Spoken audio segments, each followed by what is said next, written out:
Welcome back to the Spooky Files. If you're returning, thank you so much for coming back. If this is your first episode with us, welcome. We're so glad to have you. I'm your host, Mary Ellen Quigley. This is where we dive into the paranormal, the unexplained, the I swear I saw something, but I don't want to admit it moments that we all have and now have a place to talk about them. Today's episode is called Homes with a History No One Told You About. Because sometimes the scariest part of a haunting is not the ghost, but the fact that someone knew it was happening and they didn't think to tell you. It's the disclosures that never happened, the neighbors who didn't think it was important to mention, that feeling that you didn't just buy a home, but that you inherited something. These are stories about homes that came with something the owners 100% never expected. Look around your own home or whatever space you're living in right now and think about all of the people that came before you, whether it be in the building or on the land itself. It makes you wonder how many of them still remain in some way. And that's some of the creepiness that this episode will tap into. So get comfortable, grab your favorite beverage, and let's get into it. Our first story is called The Locked Attic Door That Opens at 3:13 a.m. And this story was sent in from Eric and Michael, who bought what they thought was their dream home and their forever home. And it came with something a little extra. Eric writes, "Hi, Mary. My husband and I moved into our house in early fall. It was built in the 1920s with solid bones and in a quiet neighborhood. Nothing about it felt creepy. It was just old, and it was love at first sight. I was so excited to finally be moving in. The attic door was in the hallway ceiling. It had a latch and a padlock, which we thought was strange, but the inspector said it was probably just to keep kids out. For the first few weeks, everything was fine. Then one night, I woke up to the sound of heavy footprints. They were above us, slow, heavy steps, walking back and forth across the ceiling like someone was pacing. I woke my husband. He heard them too. At exactly 3:13 a.m., we heard a click. The latch on the attic door was opening. Not just opening, but we could hear the click of the padlock unlocking. We got up and checked, but the attic door was still closed and the lock was still intact, even though we both heard it unlocking. This happened again the next night and the next. Always footsteps, always 3:13 a.m., always the sound of the lock unlocking. After weeks and weeks of this, it was starting to affect us badly. Neither one of us was sleeping well, and we became aggravated and angry at each other due to lack of sleep. We had no idea what to do because neither one of us had a paranormal experience prior to this, and we knew without a doubt that our house was haunted. Shortly before Christmas, I was out shoveling snow when I got into a conversation with our next-door neighbor. I asked the neighbor if the previous owners had kids, thinking back to what the inspector told us about the latch. He hesitated and said they didn't stay long, but that's all he would tell me. Once the weather turned warmer and we were outside enough to get to know the rest of our neighbors better, I found out that the previous owner had been living alone. He died in the house in the attic. We've been in the house for almost 2 years now, and the weird attic hauntings continue.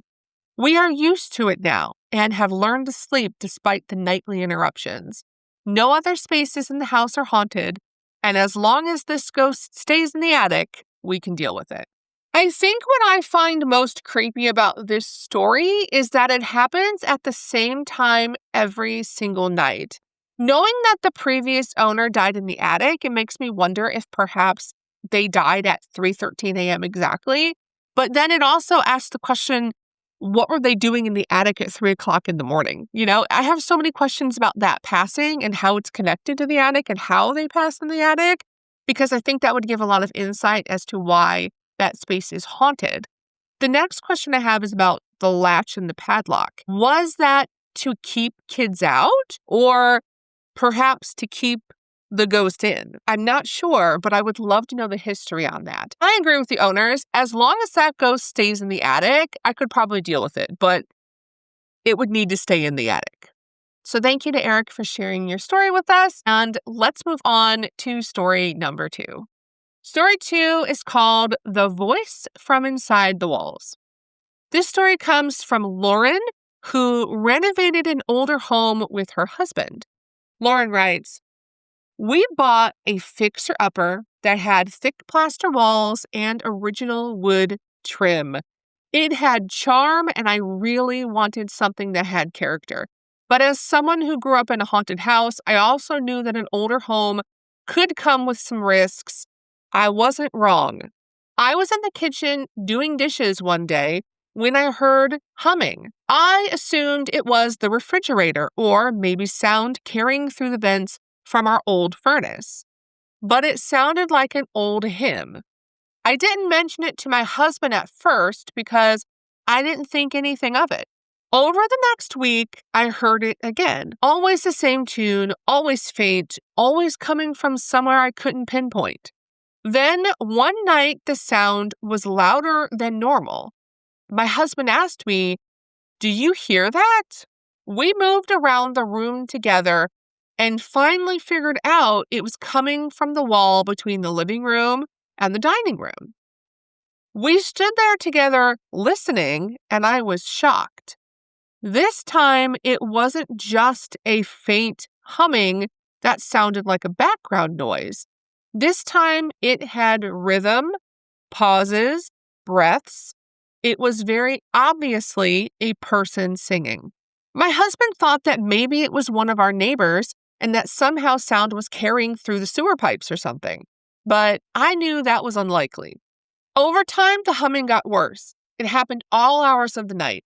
There was no pattern to it. It would come out of nowhere and end just as quickly. You could hear it echoing throughout the house. We tried to ignore it. We slept with fans on. We told ourselves it was the old pipes, old wiring, old houses making old sounds, anything to convince ourselves it was something other than a ghost. But one evening, my husband was extra frustrated because he had an early day at work the next morning. He stomped over to the nearest wall, banged on it, and yelled, "Stop making noise! I have work in the morning." The humming stopped immediately. We didn't move, we didn't speak, and surprisingly, it stayed quiet for the rest of the night. I would love to tell you that the humming never returned, but it did. You never know when it will show up. The good news is that when it becomes too much, all we have to do is tell the ghost to stop, and it does, which just proves this is an actual ghost and not something mechanical. I'm not sure which is worse, if I'm being honest. We also don't know who is haunting the house, but we found out from a neighbor that it used to belong to an elderly woman who had been bedridden for years. I would like to assume it's her. If you're going to have something haunting your house, having a ghost that hums hymns is probably the safest kind of ghost you can get, although I would get really frustrated having to hear that all day and all night long, so I can absolutely get why it was so annoying. I agree with Lauren. It seems pretty logical that this ghost is the elderly woman who was in the house beforehand, but I think what I find confusing is that the humming is coming from the walls. I know it's an older home that was being renovated, and when I was emailing Lauren to ask questions, she did say that people before her had renovated a little, then sold it, and then her and her husband continued to renovate. So it almost makes me wonder if maybe there was a wall put in or a wall that was moved that, would have been a space where people were sitting prior, because otherwise it doesn't really make much sense for it to be coming from the wall. But if that wall was where there was a chair at one point in time, it would make more sense. So I'm wondering if the layout has been changed with all of the renovations. But thank you so much to Lauren for sharing this story. On to our last story. Story number 3 is Grandma's Rocking Chair. And this story comes from a friend of mine named Nathan. And this story differs a little because it's not the house that's haunted, but it's an object in the house. I still thought it went really well with our story, which is why I added it. And this one caught my attention because I've actually had a similar experience with rocking chair. So my sister actually has a rocking chair that was inherited from her husband's side of the family. And we've had a couple of really creepy experiences with that rocking chair where you think someone's sitting in it or you'll see it rocking on its own. So I was like, I've had a rocking chair ghost experience. I couldn't wait to hear Nathan's. So Nathan writes, my grandmother passed away when I was in my 20s. She lived with my parents for the last few years of her life, and when she died, I felt completely lost. When we were dividing up her things, no one wanted the rocking chair. It had been hers for decades. She sat in it every night without fail, rocking while she watched reruns on TV or folded laundry or just stared out the window. I took it because it felt wrong to get rid of it. I kept her chair in the living room near the same spot where my grandma used to sit when she lived with us. The first time it rocked on its own, I barely noticed. I was half asleep on the couch and assumed it was the air vent kicking on or someone shifting their weight nearby. Old houses make noise, furniture moves, our floor was notorious for creaking really loudly. It happens. But then it happened again. The chair would rock 3 or 4 times and then stop. At first, it only happened late at night after everyone had gone to bed. I'd come downstairs in the morning and noticed the chair wasn't sitting quite the way I left it. My mom noticed too. We joked about it and blamed each other for moving it. We would say things like, looks like Grandma came for a visit, but neither one of us actually thought that was true. Then the rocking started happening while we were awake. One evening, the room was quiet, there was no TV or music, we were sitting reading, and the chair began to move, just a slow back and forth. My mom froze. She said, "Did you touch that?" But no one had. We checked for drafts, we moved the chair away from vents, we tested the floor, but nothing explained why the chair started rocking on its own. One night, my mother was going through Grandma's old photo albums, and she began to cry as she told stories about childhood and all the things she missed about her mother. The rocking chair went crazy, rocking back and forth with force.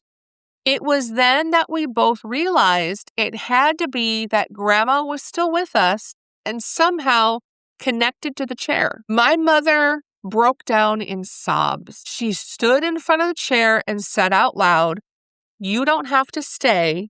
We'll be okay." The chair stopped rocking at once. It never moved again.